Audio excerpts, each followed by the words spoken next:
4 दिसंबर को प्रधानमंत्री नरेंद्र मोदी उत्तराखंड के दौरे पर रहेंगे। इस दौरान प्रधानमंत्री कई योजनाओं का शिलान्यास भी करेंगे, जिसे लेकर हमारी संवाददाता ममता चतुर्वेदी ने उत्तराखंड के पूर्व मुख्यमंत्री और बीजेपी के लोकसभा सांसद तीरथ सिंह रावत से खास बातचीत की है।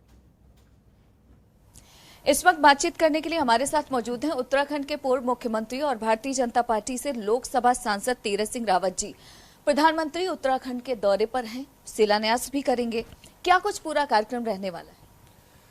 प्रधानमंत्री जी 4 तारीख को देहरादून के अंदर पहुंच रहे हैं और जिसकी भव्य दिव्य तैयारियां हो रही हैं। सरकार संगठन पूरी तरह तैयारी में जुटा हुआ है। जनता में अपार उत्साह है, कार्यकर्ताओं में जोश है और मैं कह सकता हूं कि प्रधानमंत्री मोदी जी का जिस तरह उत्तराखंड के प्रति एक लगाव रहा है, वो सामने दिखता वहाँ का चौमुखी विकास प्रधानमंत्री मोदी जी ने किया है और इसलिए वहाँ की जनता हृदय में मोदी जी को बिठाया है और 4 तारीख को भी सौगातें देंगे। और निश्चित है कि अभी उससे पूर्व ही प्रधानमंत्री मोदी जी ने 4 धाम सड़क योजना है, नेशनल हाईवे हो, केदारनाथ पुनर्निर्माण हो, बद्रीनाथ का विस्तार हो, ये और इतिहास में पहली बार आज़ाद भारत में ट्रेन का चढ़ना हो, कर्णप्रयाग तक आगे तक 4 धाम ऐसा ट्रेन को देना, तो यह एक कभी कल्पना नहीं की होगी लोगों ने, सपने में ऐसा भी हो सकता है। वो सब काम हुए हैं, उन काम के आधार पर निश्चित है कि आने वाला समय भी हम लोग उनका रहेगा। आपने कहा कि प्रधानमंत्री 4 तारीख को जब उत्तराखंड जाएंगे तो कई सौगातें देंगे, लेकिन कांग्रेस पार्टी कह रही है सौगातें नहीं बल्कि जुमलों की बारिश होगी।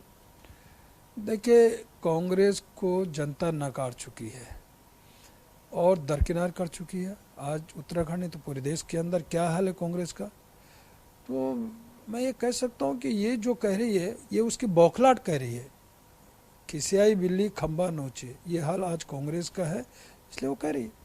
इसके अलावा अगर देखा जाए तो देवस्थानम बोर्ड को आप लोगों ने भंग कर दिया, सरकार ने भंग कर दिया। क्या आपको लगता है कि उत्तराखंड चुनाव से पहले एक बड़ा सियासी दांव आप लोगों ने खेला है जिसका फायदा होगा? देखिए, जहाँ तक देवस्थान बोर्ड की बात है, ये जब मैं सांसद अभी भी था और उस समय जब यह विषय, तो मैंने कहा इस पर विचार करना चाहिए और वहाँ के जो तीर्थ पुरोहित है, पंडित समाज है, अन्य जो भी, उनसे बातचीत करते हुए और उनके हक हकूक यथावत रहने चाहिए और वो उसमें जुड़े भी रहे भी हैं। शंकराचार्य की जो व्यवस्था वो बनी रहनी चाहिए, उस समय की जो सारे ये विषय आया था। मैं मुख्यमंत्री बना, मैंने कहा कि इस पर पुनर्विचार हम करेंगे, तभी मैंने कह दिया था और उस प्रक्रिया को हम आगे बढ़ाए और वो एंड में एक समिति बनाई, तो हमारे जो मुख्यमंत्री धामी जी हैं, और उस समिति ने अपना पूरा सभी से बातचीत करते हुए अपने सुझावों को लेते हुए और फिर वो सारा विषय जो रखा, तो उसके देखते हुए फिर उडोल किया। मैं कह सकता हूँ कि ये कोई चुनाव को देखते नहीं, ये पहले जब मैंने लिया तब तो चुनाव नहीं था, तो ये उनका कहना गलत है, सरासर गलत है। इस प्रक्रिया में हम लोग ऑलरेडी पहले से बढ़ रहे थे। वक्त देने के लिए शुक्रिया। कैमरा पर्सन शेरा सिंह के साथ ममता चतुर्वेदी, जनतंत्र टीवी, दिल्ली। खबरों के निष्पक्ष विश्लेषण के लिए सब्सक्राइब करें Janatantra TV and press the bell icon. Never miss any update.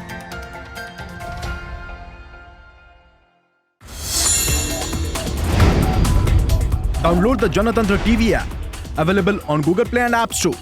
Download it now.